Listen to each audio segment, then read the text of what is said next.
Rectification of error, मैं कोई question वगैरह नहीं करा रहा हूँ आज, हम इंट्रोडक्शन ऑफ चैप्टर पढ़ रहे हैं आज, रेक्टिफिकेशन ऑफ एरर्स।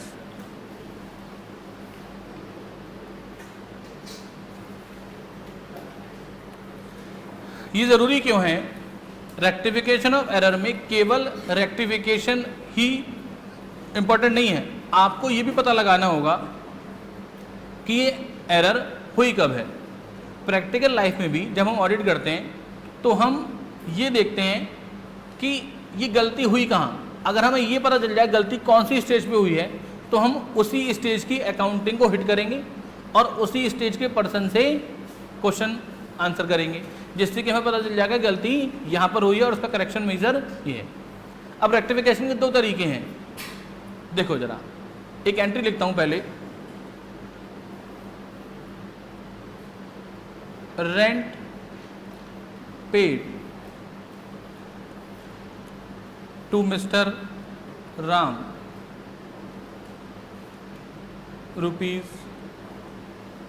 ₹10,000।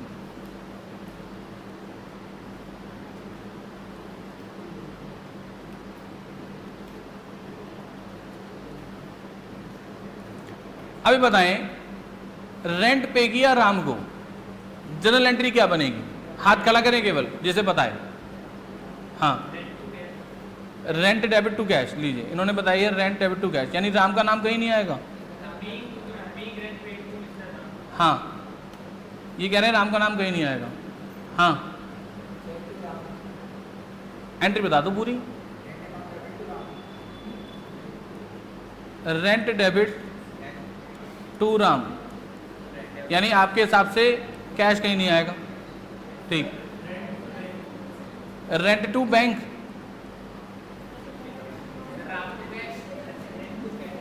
यानी तुमने ये मान लिया कि एंट्री रेंट हमने कैश में लेके चेक से दिया है, ठीक।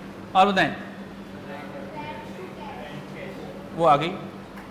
इनके अलावा राम टू कैश, मैं कहता हूँ ना, एक बहुत बड़ी कहावत है कि भारत विविधताओं में एकता का देश है ठीक है ना, ठीक, यूनिटी इंटीग्रिटी। तो देखिए कितनी डिफरेंट ओपिनियन है एक एंट्री के बारे में, ठीक। Ram to cash, rent to Ram, ठीक। करेक्ट एंट्री क्या है? देखिए जरा हम रूल देखते हैं पहले।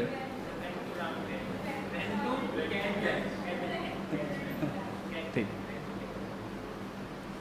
हाँ, correct entry is rent to cash या रेंट टू बैंक, ठीक। ध्यान रखें, नॉमिनल अकाउंट में अगर मैं किसी को एक्सपेंसेस का पेमेंट कर रहा हूं तो मुझे इस बात से कोई मतलब नहीं है कि वो पर्सन कौन है। मेरे लिए एक्सपेंसेस इंपॉर्टेंट है, उस पर्सन का नाम इंपॉर्टेंट नहीं है।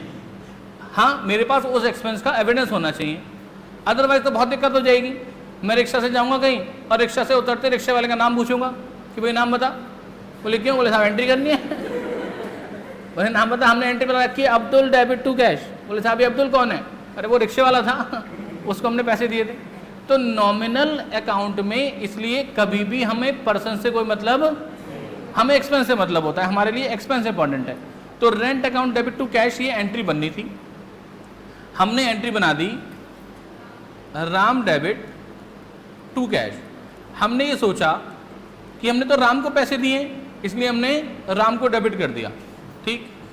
अब इस एंट्री को सही करने के दो तरीके हैं, एक आसान है और एक थोड़ा मुश्किल है। बताइए कौन सा बता दूं? सबको आता है आसान तरीका। क्या गलती हुई हमसे कि हमें डेबिट करना था किसे और हमने डेबिट किसे कर दिया? तो आसान तरीका ये है, राम काट दो और ऊपर रेंट लिख दो। ये तो हम करते हैं। अरे हमने क्या सीखा? हमने अब तक यही तो सीखा है, हम यही तो करते हैं। हमसे कोई गलती हो जाती है तो हम उसे ऐसे कर देते हैं और ऊपर लिख देते हैं। कुछ जो थोड़े से सफाई पसंद बच्चे होंगे वो इसके ऊपर व्हाइटनर लगा देंगे, ठीक, और इसके ऊपर व्हाइटनर लगा के फिर दोबारा से पेन से लिख देंगे रेंट। नीचे देखेगा भी नहीं, थोड़ा सफेद सफेद देखेगा, बाकी कुछ नहीं देखेगा। बताइए, ये तरीका आसान है और रेक्टिफिकेशन खत्म नहीं। लेकिन थोड़ा मुश्किल तरीका क्या है? मुश्किल तरीका ये है कि हमसे गलती ये हो गई कि हमने डेबिट कर दिया राम को, जबकि हमें डेबिट करना था। तो अकाउंटिंग ये कहती है कि अगर किसी को गलती से डेबिट कर दिया तो उसे सही करने के लिए क्रेडिट कर दो, डेबिट क्रेडिट कट जाएगा आपस में। तो राम को तो कर दो क्रेडिट, और जिस अकाउंट को डेबिट करना था और आपने डेबिट नहीं किया उसे अब डेबिट कर दो। यानी एक एंट्री बना दो, rent account debit to Ram. ये तरीका थोड़ा सा मुश्किल है क्योंकि इसमें दिमाग लगेगा। ठीक, अब बताइए कौन सा तरीका बेहतर है, ये वाला या ये वाला? पहले वाला। जिनको पहले वाला बेटर लगता है उनके लिए चैप्टर खत्म हो गया, तो they are on leave for 5 और 6 डेज। ठीक है, जिनको लगता है दूसरा तरीका बेहतर है वो ये बताएं दूसरा तरीका बेहतर क्यों है, क्यों हम पहले वाला तरीका फॉलो नहीं कर सकते जबकि हम बचपन से यही करते आए हैं।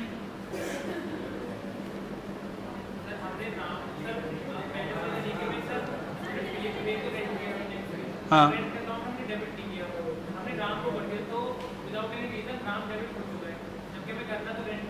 हाँ, नहीं तो हमने उसे काट तो दिया, हमने गलत कर दिया था तो हमने उसे काट के और यहाँ पे रेंट लिख दिया। हाँ ठीक है, इनका कहना ये है, देखो उसका भी, ऐसे लोगों के पास हर चीज़ का आंसर है। वो कहते हैं कि ये राम का अकाउंट है और हमने यहाँ पर लिख दिया था टू कैश, ये तो करा था हमने, इसे भी काट दूंगा यहाँ भी काट दूंगा, कैश में भी काट दूंगा। कैश में क्या करना है, देखो आ जाओ कैश अकाउंट पे भी आ जाओ। कैश अकाउंट में ये तो होगा, यहाँ पर बाय राम लिखा होगा, सुनो, और लिखना क्या था, रेंट। तो मैं यहाँ काटूंगा और यहाँ रेंट लिख दूंगा। लेकिन होगा क्या है, तो रेंट तो नया बनाना ही है। लेकिन इस काटा पीटी के चक्कर में होगा क्या कि ये इतनी काटा पीटी हो जाएगी कि जब ऑडिटर ऑडिट करने आएगा, यानी जब आप ऑडिट करने जाएंगे तो आपको ऐसी चीजों पर क्या होगा, शक हो जाएगा। आपको कहोगे ये क्या करा है तुमने, ये बार बार काट करके क्या सही करते रहते हो, है ना, कहोगे नहीं कहोगे आप? अगर आप कोई कॉपी चेक कर रहे हो तो आपका दिमाग ऑटोमेटिकली ऐसी जगह चला जाएगा जहां पर थोड़ी सी ओवर राइटिंग हो रखी है ना। क्यों कहते हैं कि कॉपी बिल्कुल साफ लिखी हुई होनी चाहिए, सो दैट एग्जामिनर को मेहनत करनी पड़े गलती ढूंढने के लिए। अगर आपने कहीं पर ओवर राइटिंग कर दी तो आपने अपनी गलती खुद ही बता दी। ठीक, तो हमारे अकाउंटिंग बुक्स की जो ऑथेंटिसिटी है, जो प्योरिटी है, वो क्या हो जाएगी, इफेक्ट हो जाएगी। इस प्योरिटी इफेक्टेशन की वजह से हमेशा हमारे अकाउंट्स डाउट की श्रेणी में रहेंगे। तो उस प्योरिटी को बनाए रखने के लिए अगर अकाउंटिंग ये कहती है कि अगर आपसे कोई गलती हो गई एंट्री बनाने में, पोस्टिंग करने में, ठीक है, कास्टिंग करने में, यानी टोटलिंग मिस्टेक भी अगर हो गई तो उस गलतियों को भी हम एंट्री बना के ही सही करें। तो that should be more justified, more better way for the presentation. ठीक, इसलिए ये तरीका ज़्यादा बेहतर है। दूसरी बात, इससे पहले कि हम रेक्टिफिकेशन सीखें, हम ये देख लेते हैं कि कौन कौन से तरीके की गलती हम कर सकते हैं, या जो गलतियां हम अभी तक हमने की हैं अकाउंटिंग में उनको कौन सी कैटेगरी में रखा गया है। तो 4 major heads are there for classification of errors. One is error of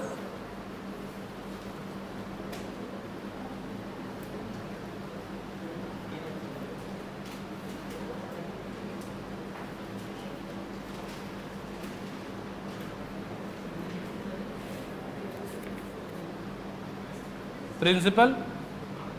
Second is error of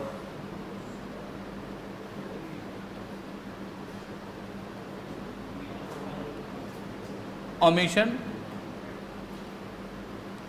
This is further subdivided into 2 parts: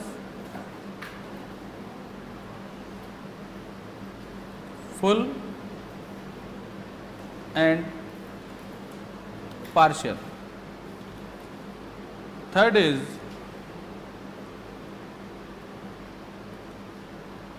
error of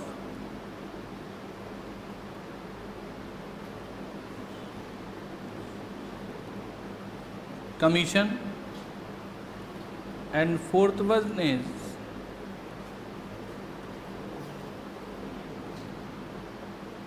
compensating errors.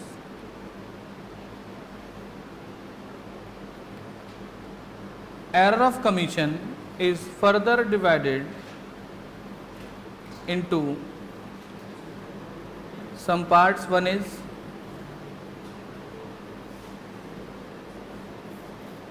error in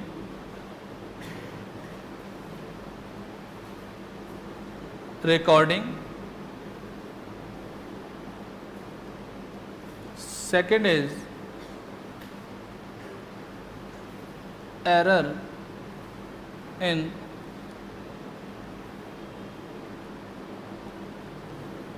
posting, third is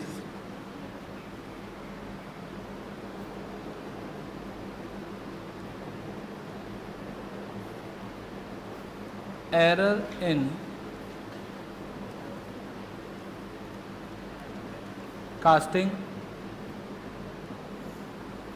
fourth one is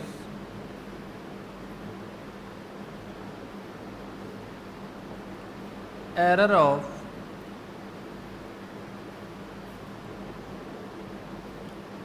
wrong balancing, and fifth one is error in carry forwarding.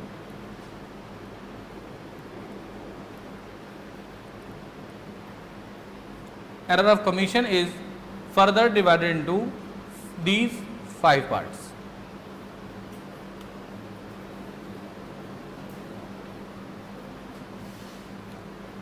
ठीक है, note कर लें पहले, फिर हम discussion करते हैं इस पे। हो गया?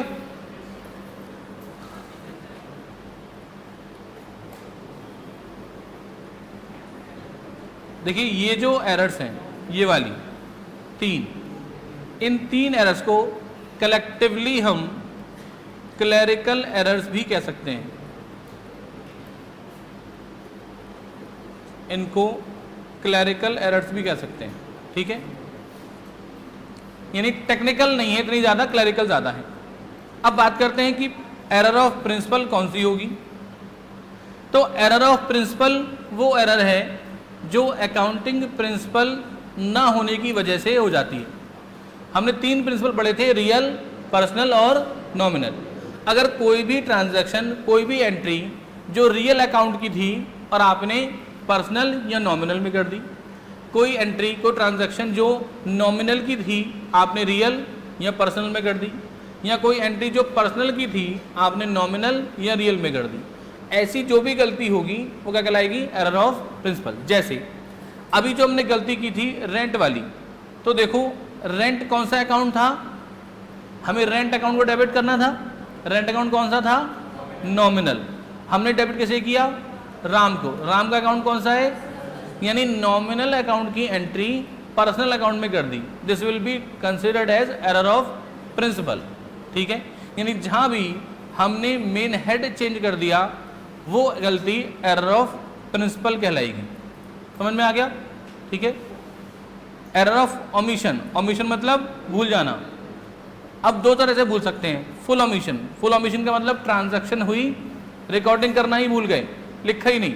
किसी से पैसे आए, सपोज करें राम से पैसे आए, एंट्री बनानी थी cash account debit to Ram, पैसे लेके जेब में रखे, एंट्री बनाना भूल गए, कंप्लीट ओमिशन। क्या पैसे आए, कैश बुक में रिकॉर्ड कर दिया, राम के अकाउंट में एंट्री करना भूल गए, पार्शियल ओमिशन। या राम के अकाउंट में एंट्री कर दी, कैश अकाउंट में एंट्री नहीं की, पार्शियल ओमिशन, ठीक है। Error of commission, error of omission में तो आपने एंट्री ही नहीं की थी। एरर ऑफ कमीशन में एंट्री तो की लेकिन गलत एंट्री कर दी। क्या गलत एंट्री कर दी जरा देखें। एरर इन रिकॉर्डिंग, रिकॉर्डिंग के टाइम में ही गलती कर दी। मैंने गुड्स सेल किया क्रेडिट में, उधार में माल बेचा, ठीक है। जब हम गुड्स क्रेडिट में सेल करते हैं तो उसकी एंट्री सबसे पहले कहाँ होती है? जर्नल में नहीं, सब्सिडरी बुक्स शायद आपने सुना हो, सेल्स बुक में सबसे पहले एंट्री होती है। ठीक है, तो मैंने सेल्स बुक का रजिस्टर उठाया, गलती से परचेज बुक का रजिस्टर हाथ में आ गया और मैंने परचेज बुक में ही एंट्री कर दी। इसका मतलब सेल्स की जगह एंट्री किसकी बना दी? परचेज की, यानी रिकॉर्डिंग में ही गलती कर दी। ठीक है, मैं राम कुमार का लेजर खोल रहा था, गलती से राम शर्मा का लेजर खुल गया, मैंने राम शर्मा के अकाउंट में ही एंट्री कर दी, यानी रिकॉर्डिंग के टाइम पर ही हमने मिस्टेक कर दी। That is called error in recording. Then error in posting, recording तो ठीक कर दी लेकिन जब पोस्टिंग कर रहा था तब गलती कर दी, यानी मुझे पैसे रिसीव हुए, cash account debit to Ram, सबसे पहले इसकी एंट्री कहाँ होगी? कैश बुक में, तो कैश बुक के डेबिट साइड में एंट्री की। ठीक है, टू राम के नाम से। फिर राम का लेजर खोला, कहाँ पर एंट्री करनी थी? क्रेडिट में, गलती से डेबिट में एंट्री कर दी, यानी कैश बुक में भी डेबिट में कर दिया और लेजर में भी डेबिट में कर दिया। गलती कहाँ करी? पोस्टिंग के टाइम पर। ये गलती कब हुई है? रिकॉर्डिंग के टाइम पर। ये गलती कब हुई? पोस्टिंग के टाइम पर।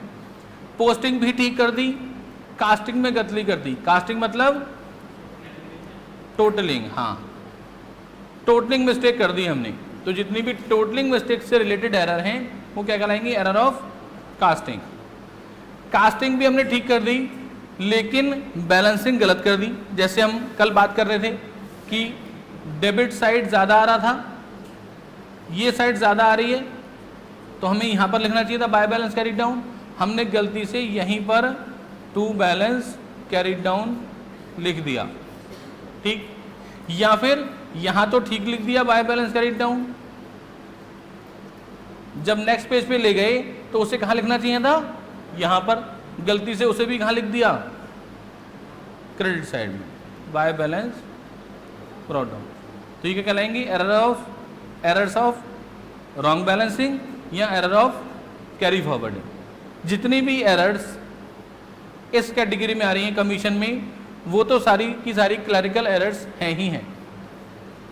और कंपनसेटिंग एरर्स, देखो एरर्स वर्ड यूज है, यानी कहीं पर भी एस नहीं लगा, यानी ये सारी एरर अपने आप में ही सिंगल एरर थी, लेकिन यहाँ पर हमने दो या दो से ज़्यादा गलती इस तरीके से की कि उन्होंने एक दूसरे के इफेक्ट को ज़ीरो कर दिया।